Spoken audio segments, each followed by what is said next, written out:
Ciao, ihr wunderschönen Menschen. Willkommen zu einem kurzen Tipp bei GTA Online. Ihr könnt, jetzt haltet euch fest, Rennen alleine starten und diese dann einfach so durchspielen. Das ist der Wahnsinn.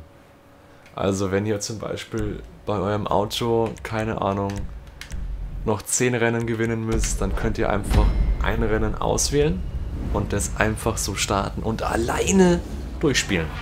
Ohne Gegner, ihr werdet sicher Erster, ihr gewinnt sicher, ihr werdet immer Sieger und ihr bekommt Geld und ja, Erfahrungspunkte.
Mensch, war das einfach und ging schnell. Ich hatte mit einigen Menschen Gespräche und die wussten einfach nicht, dass es geht, dass man den Job selber starten konnte, alleine und einfach nochmal wiederholen und dann so Rennsiege sammeln kann. Also das wussten einfach viele nicht und deswegen habe ich das Video gemacht. Vielleicht weiß es jeder Mensch auf der ganzen Welt, außer die ich befragt habe.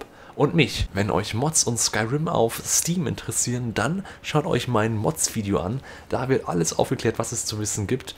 Oder wenn ihr weitere GTA-Videos sehen wollt, dann schaut einfach die nächsten GTA-Videos an. Bis zum nächsten Mal, bleibt so schön und tschüss. Fatality. Nein, ich habe mir gerade eine Rüstung gekauft, du Arsch. Ah, die hält aber nix aus.